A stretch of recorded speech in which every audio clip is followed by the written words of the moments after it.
Hola, buenas noches, audiencia. Soy Ana María. Hoy sigo aún con mi negocio, pero hace 20 años era tamalera de un pequeño pueblo rural en Guanajuato. Y en ese lugar me sucedieron dos encuentros con muertos. En ese tiempo mi rutina comenzaba a las 3 de la mañana. A esa hora el gallo todavía no cantaba, pero yo ya estaba de pie. Estaba calentando los tamales que preparé la noche anterior. Mi esposo ya había fallecido hace años, y mis hijos, aunque vivían conmigo, tenían su propia vida. Así que el peso de salir adelante recaía en mis manos. Ese día, como todos, me levanté, me lavé la cara y me persiné frente al altar de la Virgen. La madrugada estaba muy fría, y el viento soplaba más fuerte de lo normal. Por un momento pensé en quedarme en casa, pero sabía que a las 3:30 pasarían los trabajadores del campo, rumbo a los sembradíos, y yo tenía que estar lista para ellos. A las 3:20 salí empujando mi carrito de tamales. La calle principal estaba vacía, como siempre a esa hora, y las pocas luces que colgaban de los postes apenas alumbraban los baches del camino. Mientras yo iba avanzando, algo me decía que mejor me regresara. Esa madrugada sentía un escalofrío que me recorría la espalda. Algo no estaba bien. Algo se sentía extraño. Cuando llegué a mi lugar de siempre, junto a la esquina donde comienza el camino al barranco, empecé a acomodar mi puesto. Coloqué bien los tamales de verde, de rajas y de dulce en la olla, y empecé a preparar el café y a mover el atole. Miré el reloj. Faltaban algunos minutos para las 4 y nadie había bajado aún. Mientras esperaba a los primeros clientes, me senté en el banquito de madera. Y fue entonces que lo escuché.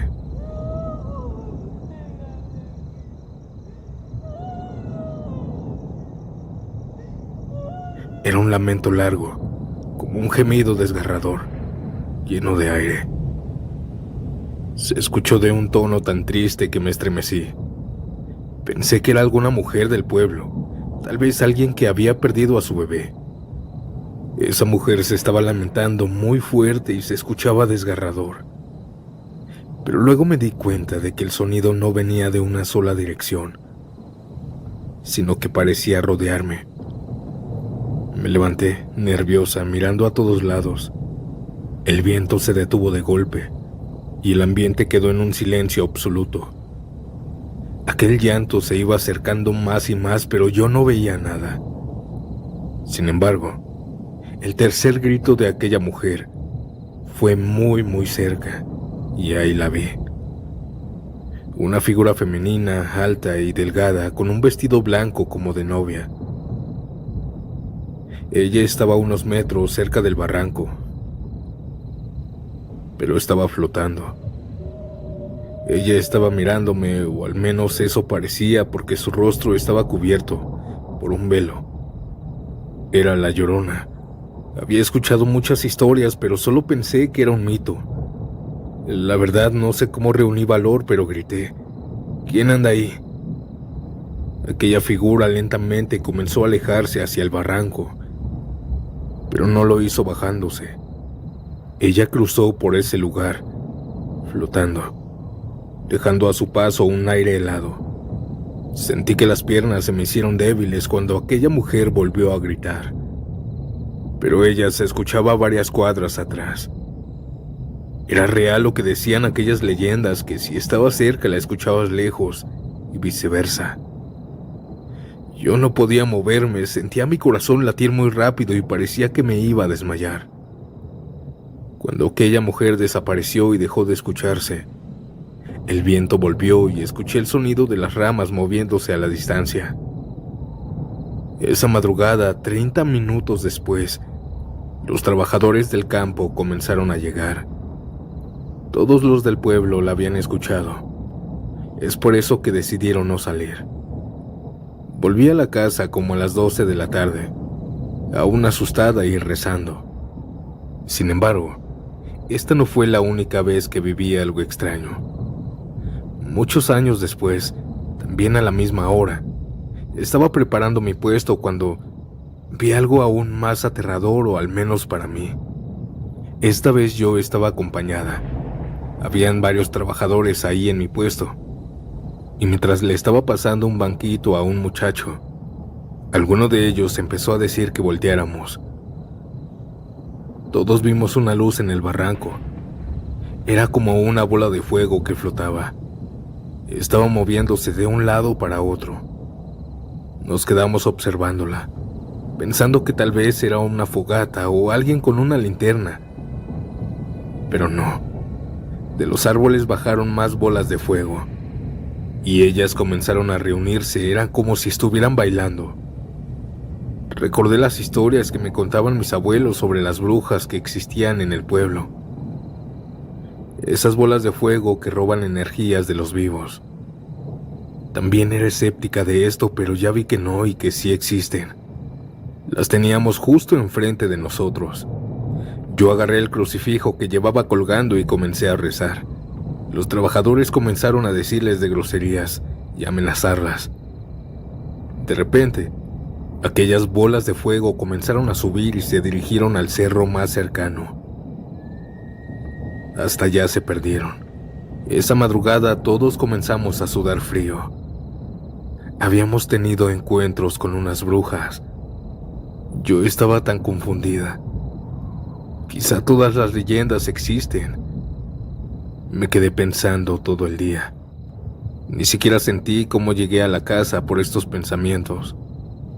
Desde entonces he aprendido a vivir con mis miedos. Hoy, 2024, sigo saliendo a vender mis tamales, pero ya no de madrugada.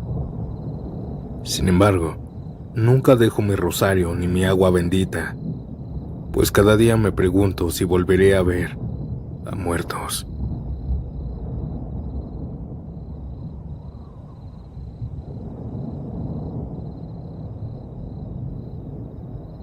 Mi nombre es Gabriel, y siempre he tenido una pasión: el ciclismo de montaña. Vivo en un pueblo pequeño rodeado de cerros y montañas, así que cada tarde después del trabajo tomo mi bicicleta y me escapo a un cerro. Es mi forma de desconectarme del mundo y estar en paz conmigo mismo. Pero jamás imaginé que esa paz sería rota de una manera tan aterradora. Recuerdo perfectamente que era un miércoles, lo recuerdo muy bien. Había salido al cerro como de costumbre, pero esta tarde me distraje más de lo normal. Me quedé admirando el atardecer, perdiendo la noción del tiempo, hasta que el cielo comenzó a oscurecerse. Para cuando me di cuenta, ya eran casi las 8 de la noche y aún estaba lejos de casa. Pero no me preocupé mucho, llevaba años recorriendo estas veredas y siempre cargo conmigo una lámpara frontal en el casco para iluminar el camino, en caso de que se me haga tarde. La encendí y comencé a pedalear rápidamente. Sentía la brisa fría de la noche en mi rostro. El único sonido era el de mis ruedas sobre el sendero de la tierra. Y mientras iba feliz pedaleando, admirando la noche, fue entonces cuando algo llamó mi atención en el cielo. Al principio pensé que era una estrella fugaz porque vi una luz brillante moviéndose rápidamente. Pero se acercaba hacia mí y se hacía más grande. Pensé también que se trataba de un avión, pero de pronto se detuvo en seco y comenzó a bajar. No parecía nada que yo conociera. Me quedé mirando, intrigado, mientras seguía pedaleando, cuando de pronto sentí algo extraño. Era una especie de energía magnética que me recorría el cuerpo. Era como si el aire se hubiera cargado de electricidad. Era una sensación tan intensa que tuve que detenerme. Miré hacia el cielo nuevamente, pero esta vez vi que la luz descendía lentamente y estaba más cerca. Parecía que se dirigía hacia una cueva cercana. Mi corazón comenzó a latir con fuerza. No sabía si seguir caminando o acercarme, pero mi curiosidad pudo más. Apagué mi lámpara para no llamar la atención y me escondí detrás de unos arbustos. Y desde ahí, pude ver cómo la luz se detenía justo en la entrada de una cueva. Aquel cerro estaba casi frente a mí, quizás 60 o 70 metros. Ahí pude verla con claridad. Era una nave, no había duda, como un platillo. No era muy grande, pero estaba rodeada de muchísimas luces que cambiaban de color: azul, verde, rojo o blanco. Eran tan brillantes que iluminaban todo el lugar como si fuera de día. La energía en el ambiente era abrumadora. Sentía como si algo me empujara hacia atrás, pero al mismo tiempo no podía moverme. Era como si mi cuerpo estuviera atrapado en un campo magnético. Observé cómo la nave flotaba a unos cuantos metros de la cueva, girando lentamente sobre su eje. No se escuchaba ningún sonido, solo el zumbido bajo y constante de la energía que la rodeaba. Y de repente, las luces comenzaron a intensificarse, y la nave se quedó flotando en el aire unos segundos más. Era como si estuviera observando algo o esperando a que sucediera algo más. Yo apenas podía respirar. Mi pecho estaba comprimido por la sensación de energía, y mis manos temblaban tanto que casi dejé caer mi bicicleta. Y entonces sucedió algo asombroso. La nave se disparó hacia el cielo con una velocidad absurda, desapareciendo en un abrir y cerrar de ojos en el cielo. El impacto de su despegue levantó una ráfaga de viento que sacudió las ramas de los árboles y casi me hizo perder el equilibrio. Después todo quedó en completo silencio. La energía que se sentía en el ambiente desapareció de golpe, como si nunca hubiera estado ahí. Me levanté rápido. El miedo y la adrenalina comenzó a dominar cada fibra de mi ser. Agarré mi bicicleta y comencé a pedalear como si mi vida dependiera de ello. No volteé hacia atrás. No quería saber si algo o alguien me estaba siguiendo, solo quería llegar a la casa lo más rápido posible. Cuando por fin llegué, cerré mi puerta con llave y me dejé caer en el sofá, tratando de calmarme. Mi cuerpo seguía temblando y cada vez que cerraba los ojos veía esas luces y sentía esa energía en el cuerpo. Esa noche apenas pude dormir y durante varios días no me atreví a volver al cerro. Hasta el día de hoy, no sé qué fue lo que vi, aunque creo que un ovni, una nave extraterrestre.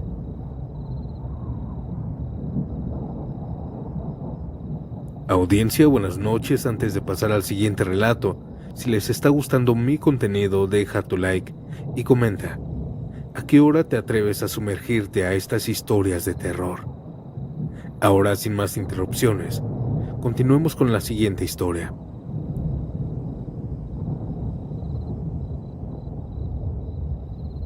Hola audiencia, hoy quiero relatarles algo que no es mío y no me sucedió a mí.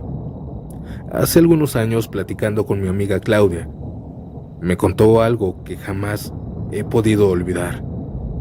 Fue en una reunión, era una tarde tranquila, estábamos tomando café y la conversación tomó un giro inesperado, pues le pregunté sobre sus trabajos anteriores. Fue entonces que con un tono serio y algo sombrío, comenzó a hablarme de su tiempo como conserje en un kinder de la Ciudad de México, allá por los años 90. Claudio me explicó que había aceptado ese trabajo porque le urgía dinero.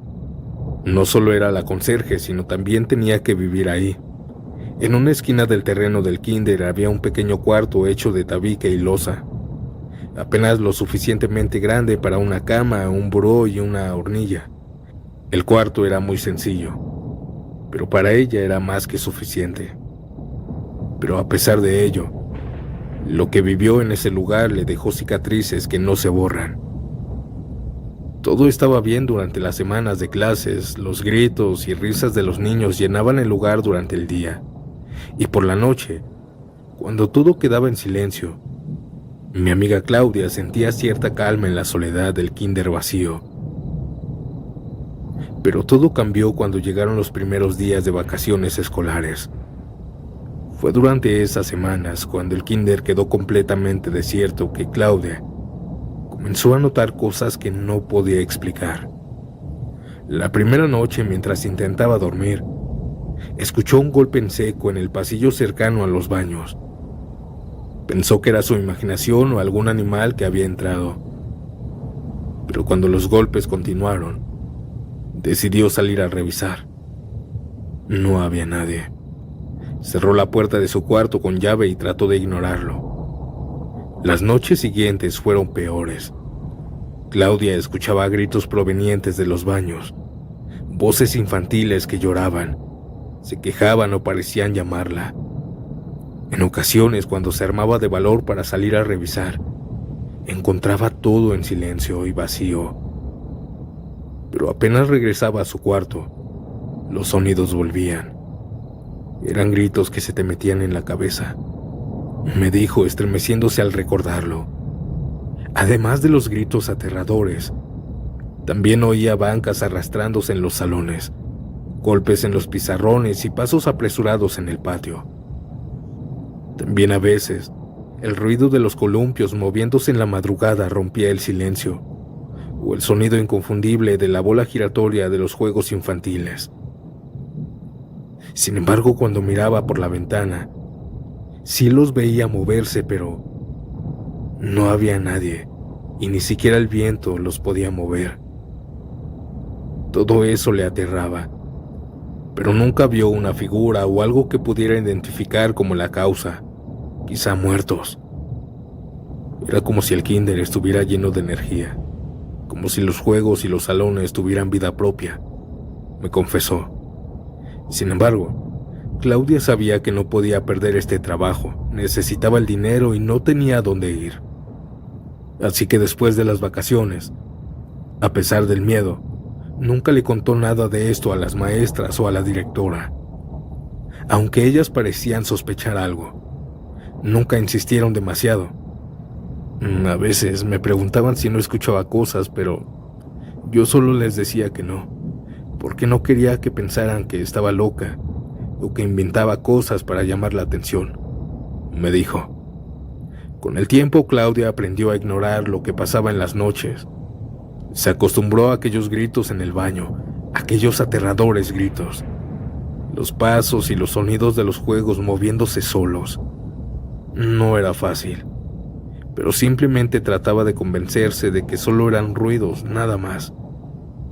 Y después me dijo algo más aterrador. Era como si hubiera hecho un trato con el lugar.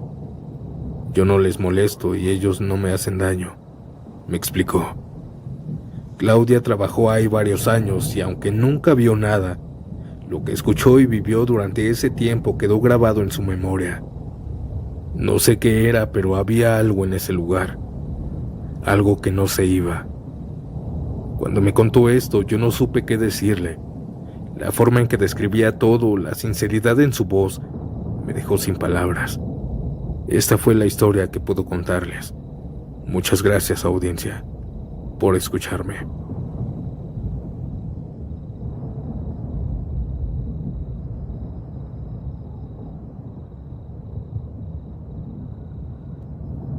Tenía 9 años cuando los pitufos estaban de moda. Recuerdo que todos los niños de mi edad hablaban de ellos en la escuela, coleccionaban estampas, figuras, y algunos incluso tenían ropa de los personajes. Yo no tenía nada de esto. Mi familia solamente me compraba juguetes en mi cumpleaños, aunque no me importaba tanto, o al menos eso quería creer. Sin embargo, un día mi mamá llegó a casa con un regalo inesperado. Un muñeco de peluche de Gruñón, mi pitufo favorito. Era pequeño, apenas cabía en mis manos y tenía esa expresión de enojo que siempre me hacía reír. Mi mamá me lo había comprado en un mercado cercano y yo estaba emocionado.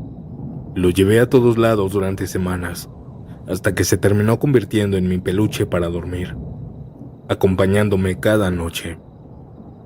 Fue después de algunas semanas cuando comencé a notar cosas extrañas. Al principio era algo sutil. Me iba a dormir con el muñeco a un lado y por la mañana lo encontraba en otro lugar, en el suelo, en el buró, incluso sentado en una silla al otro lado del cuarto. Yo no le daba mucha importancia, pensé que tal vez lo movía en mis sueños o que simplemente se caía de la cama. Una noche, sin embargo, todo cambió. Me desperté en medio de la oscuridad porque sentí un leve movimiento en mi cama. Mi primera idea fue que era mi gato, pero al encender la lámpara no había nada. salvo el muñeco que estaba sentado justo al borde de mi colchón. No se caía, parecía que se movía lentamente. Pero no sentí miedo, de hecho me pareció divertido. En mi inocencia pensé que mi muñeco estaba vivo como en la caricatura, y hasta me emocioné. Pasaron varias noches similares. A veces despertaba y veía cómo el muñeco se movía. Caminaba lentamente por la habitación, dando pequeños pasos torpes con sus patas de tela. Casi siempre lo veía quedarse parado en un rincón, como si estuviera vigilando algo. Nunca me daba miedo, para mí era como un juego secreto que solo mi muñeco y yo compartíamos. Esto no se lo conté a nadie. Sin embargo, las cosas empezaron a ponerse extrañas. Una madrugada sentí algo pesado sobre mi pecho. Era como si alguien estuviera parado ahí. Abrí los ojos y lo vi. Era el muñeco gruñón. Estaba sentado justo sobre mí. Sus pequeñas piernas de tela colgaban y parecían que me estaba mirando. Podía sentir el peso de sus pasos diminutos cuando se movía sobre mí. Pero días después comenzó todo mal, pues él ya no se sentía tan ligero. Ahora se sentía muy pesado. Esto sí me asustó un poco, pero no lo suficiente como para contárselo a mis papás. Las noches siguientes el muñeco comenzó a aparecer sobre mi pecho cada madrugada, y era cada vez más pesado. Sentía sus pasos pequeños moviéndose lentamente, pero cuando se sentaba era mayor el peso. ¿Por qué? No sé. Ya no era divertido. Ahora se sentía algo raro, algo que no podía explicar. Finalmente le conté a mi mamá. Le dije que el muñeco se movía solo por las noches y que siempre terminaba en mi pecho mientras dormía y que ya era muy pesado. Esperaba que me regañara o que me dijera que todo estaba en mi imaginación. Pero en lugar de eso, su rostro cambió. Se puso seria e incluso asustada. Esa misma noche mis papás entraron a mi cuarto. Mi papá tomó el muñeco, lo miró con desconfianza y le dijo a mi mamá: «Te lo dije, esos muñecos no son buenos, dicen que son del diablo». Sin pensarlo dos veces, mi papá lo llevó afuera y lo tiró a la basura. Mi mamá hizo una oración y roció agua bendita en mi cuarto. Yo me quedé en la cama confundido y un poco asustado. Esa noche dormí sin problemas, pero el muñeco nunca volvió a aparecer. Estaba en la basura, pero ahí desapareció. Ahora que soy adulto y miro hacia atrás, me doy cuenta de que aquello no era normal. No eran sueños ni juegos de mi imaginación. Eran sucesos paranormales. El recuerdo de ese pitufo caminando por mi habitación, de sus pasos pequeños sobre mi pecho, todavía me dan escalofríos. A veces me pregunto qué habría pasado si nunca le hubiera dicho nada a mis papás. El muñeco me hubiera hecho algo más. Mejor no saberlo. Hace muchos años, en el municipio de Ocosingo, Chiapas, mis padres, hermanas y yo rentábamos una casa alejada de la ciudad. Habían pocas casas en ese barrio y lo que abundaban eran terrenos baldíos. Los primeros días en la casa fueron tranquilos, pero luego poco a poco comenzaron a suceder cosas extrañas durante la madrugada. Durante la madrugada se podía escuchar que alguien corría descalzo por los pasillos de la casa y el ambiente también se comenzó a volver muy pesado. Toda la familia comenzó a experimentar síntomas de dolores de cabeza, mareos y debilidad. La situación se volvió más intensa, más fuerte, hasta el punto de que incluso en pleno día y frente a nosotros, sucedían cosas inexplicables. Por ejemplo, la licuadora se prendía sola, o el modular de la sala empezaba a tocar música a todo volumen sin que nadie lo activara. Todo esto nos llevó a dormir juntos en la sala, recordándonos a la película del Conjuro, pero aún estando todos reunidos, seguíamos escuchando cosas. Hubo una noche en la que yo no tenía sueño. Era un fin de semana alrededor de las 2 o 3 de la mañana y decidí ver videos en el teléfono. En ese momento aún no dormíamos todos en la sala y mientras estaba entretenido con mi teléfono, empecé a escuchar pasos fuertes en la azotea, como si alguien estuviera corriendo. Al principio pensé que era mi papá, así que no le di mucha importancia, pero luego los pasos se repitieron. Me levanté y fui a la sala donde encontré a mis papás que tampoco tenían sueño y estaban viendo televisión. Mi mamá tenía un semblante de preocupación y me preguntó: ¿escuchaste eso también, verdad? Yo le dije que sí, y que por eso había ido con ellos. En ese tiempo teníamos 2 perros, uno pequeño de color negro y un pitbull. Mi papá y yo estábamos a punto de salir, ya que los pasos seguían en la azotea. Pero entonces vimos algo extraño desde la ventana de la sala, que daba al patio donde está la escalera para subir a la azotea. Observamos cómo el perrito negro comenzaba a llorar y lo veíamos siendo empujado, como si alguien invisible lo estuviera pateando, pero no había nadie ahí. La pitbull tampoco no reaccionaba, estaba echada y tranquila. Pero en ese momento no entendíamos el porqué. Solo veíamos al pobre perrito llorando mientras lo empujaban. Mi mamá ni siquiera quería que saliéramos porque temía que eso que estaba afuera entrara a la casa. El perrito negro, buscando refugio, subió a las escaleras y se quedó ahí echado. Y de repente, todos escuchamos un ruido en la galera de la lámina que tenemos en el patio. Parecía como si un ave grande se hubiera posado sobre la lámina, rascando con sus garras. Nadie pudo dormir hasta las 4 de la mañana cuando empezamos a escuchar que la gente salía a trabajar. A la mañana siguiente el perrito negro seguía en las escaleras, vigilante. Salimos al patio para darles de comer a los perros y vimos que la pitbull no podía pararse. Sus patas no le respondían. Esa parálisis duró 3 días. No sabemos qué fue exactamente lo que ocurrió esa madrugada, pero después de muchas experiencias similares, decidimos mejor mudarnos de casa.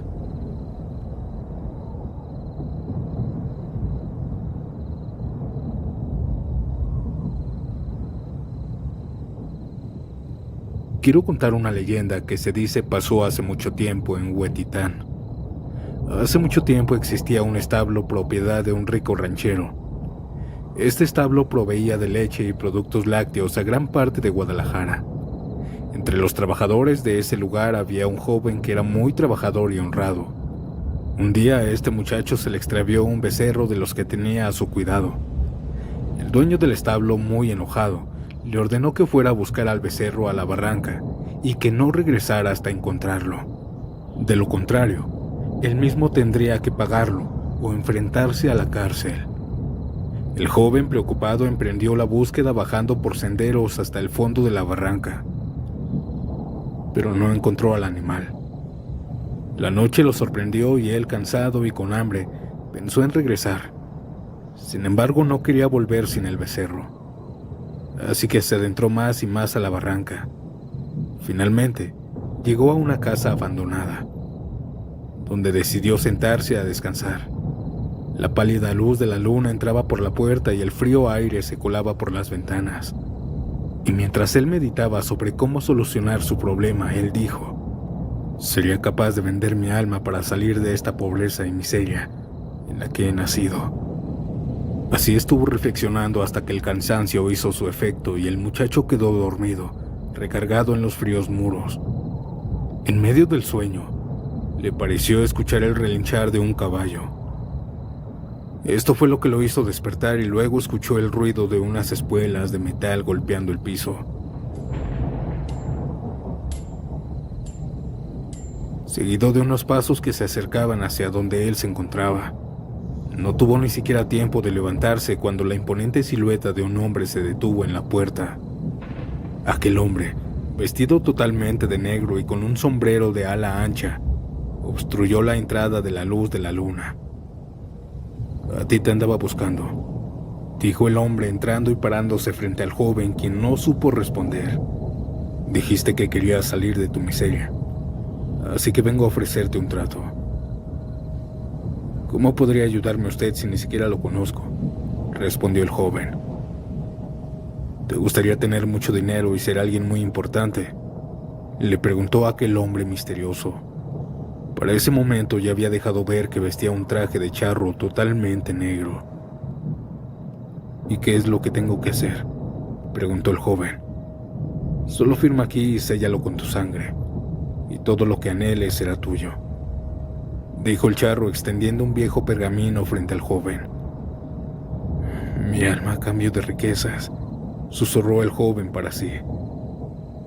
Tu alma a cambio de la felicidad para ti y tu familia, respondió el charro negro, mientras le ofrecía una pluma fuente de plata.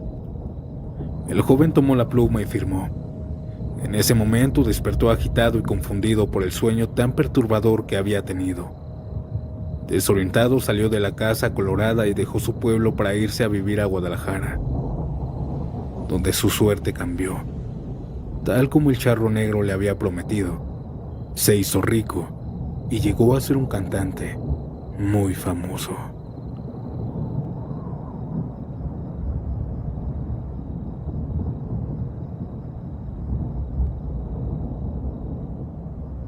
Prefiero que omitan mi nombre. Lo que voy a contar sucedió hace algunos años. Soy de Guadalajara y formo parte de un grupo de exploradores urbanos. Mi grupo y yo hemos estado explorando diversos lugares dentro y fuera de la ciudad. Las galerías filtrantes del centro de Guadalajara, fábricas abandonadas, antiguas haciendas, la barranca, pueblos abandonados, los túneles de Tlapecaque, etc. Es por eso que nos sorprendimos cuando nos enteramos de que había una antigua iglesia oculta a plena vista. Está entre la calle Cabañas y la calle Obregón, en pleno centro de Guadalajara. Estaba rodeada de tiendas, sin acceso desde la calle que la rodean. Lo que pudimos saber antes de explorar la iglesia es que tiene casi 100 años de estar abandonada. Se cuenta que también fue un cuartel militar durante la Guerra Cristera, y que actualmente ahí se realizan misas negras a las que asisten personajes importantes de la política y empresarios. Eso tal vez sean leyendas urbanas, o eso era lo que al menos pensábamos. Igual íbamos a explorar el lugar. Fue durante la noche cuando llegamos. Éramos 4, todos con experiencia en exploración urbana. Nos estacionamos en una calle aledaña, y mientras nos preparábamos con nuestro equipo, se nos acercó una señora que parecía indigente y nos dijo que no entráramos a la iglesia maldita. Nosotros nos sorprendimos de que aquella mujer supiera que lo íbamos a hacer, pero ella nos dijo que ya había visto a otros que también habían entrado y que ahí les había pasado algo malo. Pensamos que la señora solo quería hacer plática para pedirnos dinero, así que saqué 20 pesos y se los ofrecí. Pero ella los rechazó. Por fin se marchó. Nosotros ya habíamos visto durante los días previos cuál sería el mejor lugar para acceder, así que nos pusimos en marcha. Trepamos por una bodega abandonada y de ahí brincamos al terreno de la iglesia, la cual entre sus muros y muros de la tienda y bodegas tenía pocos metros de separación. Rodeamos la iglesia hasta llegar al frente de la fachada.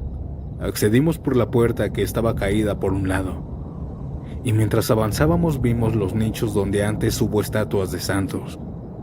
Ahora habían huesos, y en las paredes estaban escritas obscenidades. Había excremento por todos lados, preservativos y también prendas íntimas regadas por doquier, vidrios y botellas rotas. Sin embargo, eso no era lo peor. Cuando dirigimos la linterna al frente, en el altar había una calavera humana, y arriba en la pared un crucifijo, pero en lugar de estar Jesucristo, estaba crucificado un gato. El pobre animal parecía ya tener algunos días, y a pesar de eso aún se podía notar el dolor y sufrimiento en su cara. Es suficiente para mí, yo me voy, les dije a mis compañeros, los cuales estuvieron también de acuerdo. Salimos por donde entramos y la señora estaba junto al auto esperándonos. Me preocupé por ustedes, muchachos. Alguien de ellos los pudo ver cuando se brincaron. Váyanse con cuidado, nos dijo. Nos alejamos y nunca hemos regresado a ese lugar. Gracias por compartir este relato tan inquietante.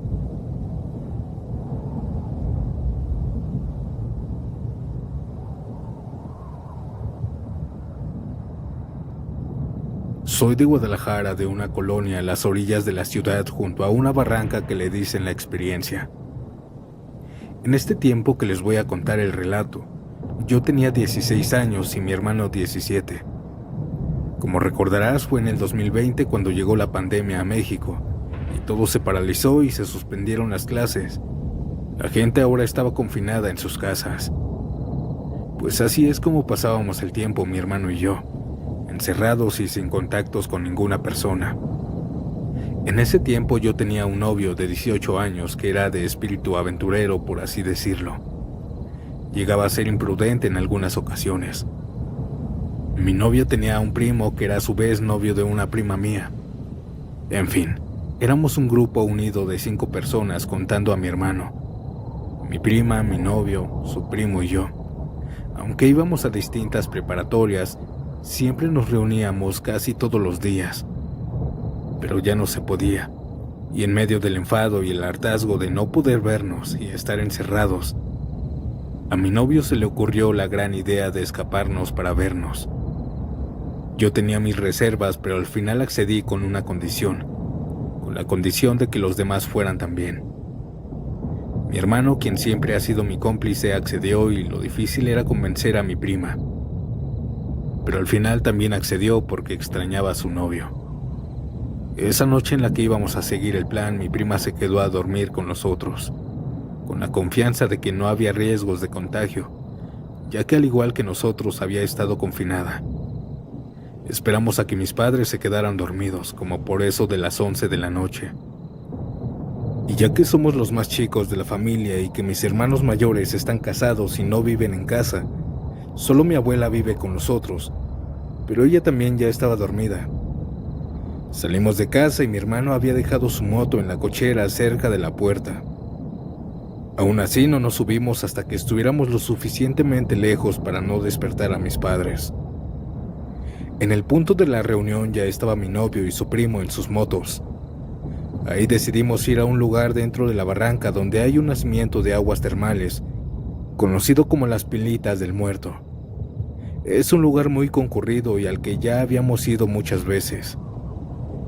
Así que yo subí con mi novio a su moto y mi prima con su novio. Mi hermano nos siguió solo.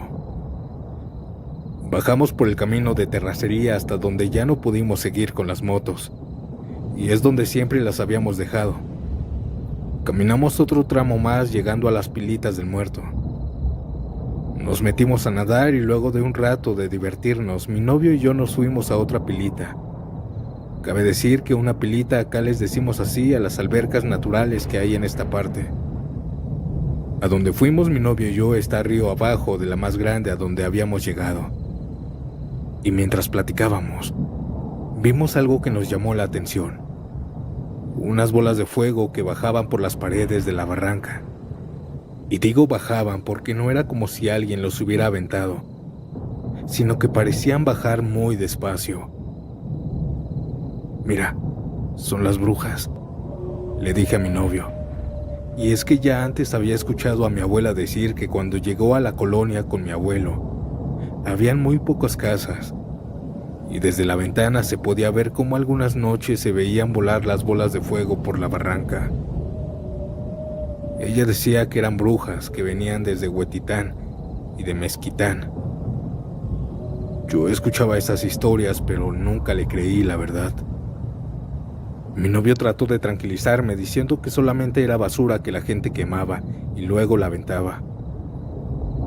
Mira, esa del otro lado que va bajando, y esa también, y más allá, le dije mientras me abrazaba a él. En eso estábamos cuando por encima de nosotros pasó volando otra bola de fuego. Nos pasó como a 4 metros, y era muy ancha, como lo que se puede abarcar con los 2 brazos en círculo. Yo pegué un grito y mi novio me tapó la boca y me sumergió al agua. La bola de fuego que iba río abajo se desvió y bajó aún más y sobrevoló por encima de nosotros, como si nos estuviera buscando. Después se siguió hacia arriba. Fue cuando salimos del agua a punto de asfixiarnos. Mi novio se asomó por encima de donde estábamos a ver si la veía, pero no vio nada. Creo que ya se fue, dijo. En eso sentí que una mano tomaba mi brazo y con fuerza me sacaba del agua. Quise gritar, pero reconocí la voz de mi hermano que me dijo: «Cállate, no grites». Así como estábamos salimos del agua y seguimos a mi hermano a donde estaban escondidos mi prima y su novio. Ni siquiera tuvimos tiempo de vestirnos, porque vimos que las bolas de fuego que habían estado abajo en la barranca ahora venían hacia arriba. Solo tomamos nuestra ropa y nos fuimos a las motos. Mientras subíamos al lugar donde las motos estaban, podíamos escuchar unos sonidos. Era como el graznar de un cuervo, pero que al final terminaba en risas macabras.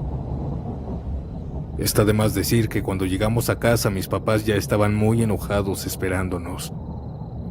Mi mamá dice que se dio cuenta que no estábamos porque escuchó a mi abuelita rezar por sus nietos. No sé cómo fue que mi abue supo que nos habíamos escapado, pero ella dice que tuvo un presentimiento.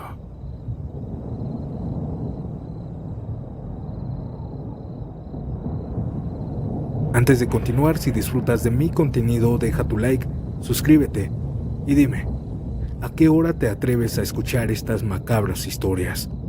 Ahora, sin más interrupciones, continuemos.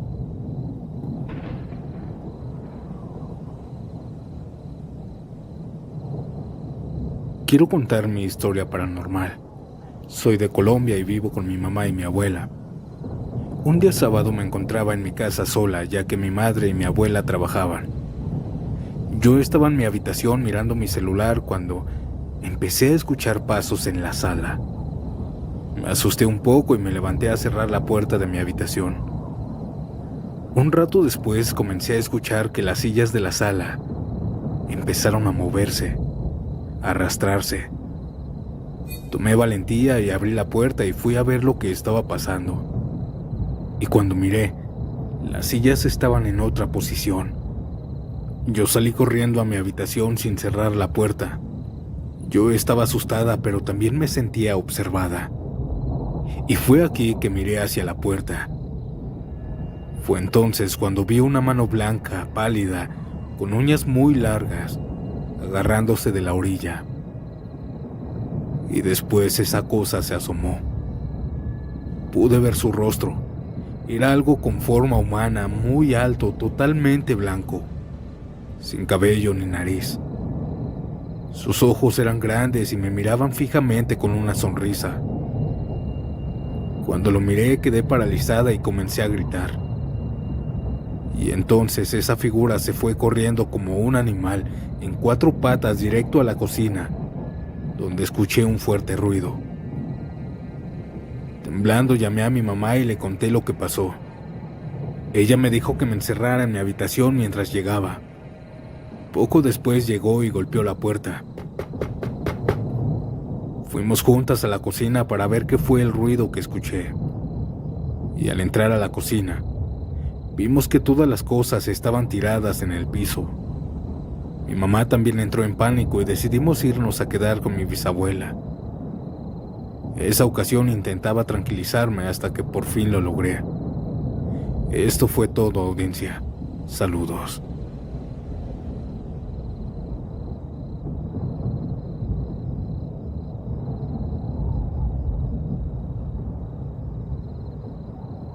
Mi mamá es de Tlaxcala y mi papá de Miguel Auza, un municipio del estado de Zacatecas. Una ocasión como muchas otras, mi mamá tuvo que ir de regreso a su estado, por lo que tenía que irse en camión junto con mi abuela. Aquí empieza todo el relato. Cuenta que en este transcurso del viaje largo y pesado, ella estaba sentada hasta el frente. En ese viaje todo transcurría normal, pero hubo un momento en el que se dio cuenta que el chofer empezó a actuar muy extraño. Cuenta que empezó a abrir su ventanilla repetidas veces como si estuviera desesperado. Mi mamá es católica, así que empezó a decir el Padre Nuestro. Aquel conductor se comenzó a comportar aún más extraño y llegó al punto de soltar golpes al aire. Tanta fue su desesperación que abrió la puerta y se vio cómo empujó a alguien. Pensó mi mamá que el conductor estaba loco, y no fue hasta que escuchó un grito de un hombre alejarse como si se hubiera caído del camión. El conductor del autobús se tranquilizó y manejó hasta la estación más cercana. Al frenar, mi mamá se bajó.